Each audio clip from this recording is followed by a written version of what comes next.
Welcome. Today we open the third of our Advent doors. Our theme is the need for change. John's call to repentance requires a complete turnabout, a transformation. With the coming of the Messiah and the ushering in of God's kingdom, radical change is in the air. 2,000 years later, it is us who are challenged to this call to change. What then shall we do? Our Bible reading comes from St. John's Gospel, chapter 1, verses 19 to 28. This is the testimony given by John when the Jews sent priests and Levites from Jerusalem to ask him, "Who are you?" He confessed and did not deny it, but confessed, "I am not the Messiah." And they asked him, "What then? Are you Elijah?" He said, "I am not." "Are you the prophet?" He answered, "No." Then they said to him, "Who are you? Let us have an answer for those who sent us. What do you say about yourself?" He said, "I am the voice of one crying out in the wilderness, 'Make straight the way of the Lord,' as the prophet Isaiah said." Now they had been sent from the Pharisees. They asked him, "Why then are you baptizing if you are neither the Messiah, nor Elijah, nor the prophet?" John answered them, "I baptize with water. Among you stands one whom you do not know, the one who is coming after me. I am not worthy to untie the thong of his sandals." This took place in Bethany, across the Jordan, where John was baptizing. Listening to the voice. In his book, The Word is Very Near You, John Pridmore explores John's message for us today. He says, John the Baptist is John the voice. How am I to hear that voice? Hear it I must, for I too must make straight the way of the Lord. The Lord will come to me this Christmas. He will come to me at the hour of my death. He will come to any of us left at the end of history. And whether I recognize him or not, I shall run into him a dozen times today. So how shall I hear him? I could, Ignatian style, place myself in the stories. I can imagine I am there in the crowd listening to John. In my imagination, I can rub shoulders with the soldiers, the tax collectors, the common people, hanging on his words. In this way, I begin to hear his voice, made hoarse by the dry desert air, addressing me personally. John now speaks to me as to those around me, and like them, I too must swiftly change my ways. Make straight the way of the Lord. John's message was not an easy one to hear.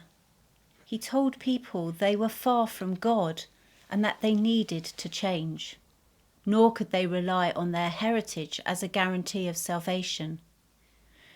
Speaking with such a prophetic voice can come at a cost, as John was to find out. But throughout history, those who follow Christ have been challenged to follow in his prophetic tradition and speak out. People such as William Wilberforce and Desmond Tutu have done this. Others, such as Martin Luther King, have, like John the Baptist, lost their lives because of their prophetic message. Images of restoration. What will God's kingdom look like? The Bible is full of images of God's kingdom. Zephaniah for instance, pictures peace and restoration for all, a rescuing from oppression, a gathering up and a homecoming into God. Such pictures stir us with longing. This, John knew, is what Messiah would bring. But languishing in Herod's prison, he is tortured by doubt and sends word to Jesus. Are you the one who is to come, or shall we wait for another? So Jesus sends word back about what is happening. Go and tell John what you hear and see. The blind receive their sight, the lame walk, the lepers are cleansed, the deaf hear, the dead are raised, and the poor have good news brought to them. Jesus has used words from Isaiah to frame his answer, and in so doing has given John a resounding yes. I am the one who is to come. God's longed-for kingdom is here in me.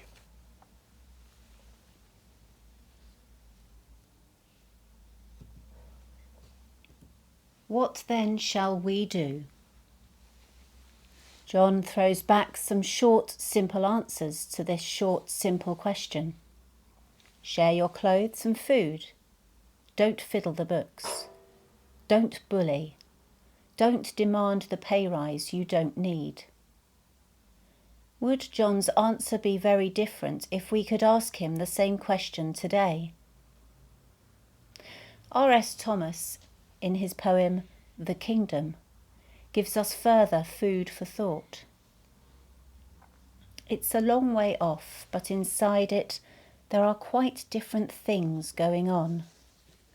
Festivals at which the poor man is king and the consumptive is healed. Mirrors in which the blind look at themselves and love looks at them back. And industry is for mending the bent bones and minds fractured by life. It's a long way off, but to get there takes no time, and admission is free if you purge yourself of desire and present yourself with your need only and the simple offering of your faith, green as a leaf. What would you like your own faith to look like this Advent? And now a prayer. May God bless us with discomfort at easy answers, half-truths and superficial relationships, so that we may live deep within our hearts. May God bless us with anger at injustice, oppression and exploitation of people, so that we may work for justice, freedom and peace. May God bless us with tears to shed for those who suffer from pain, rejection, hunger and war, so that we may reach out our hands to comfort them and turn their pain into joy. And may God bless us with enough foolishness to believe that we can make a difference in this world, so that we can do what others claim cannot be done, to bring justice and kindness to all our children and the poor. Amen.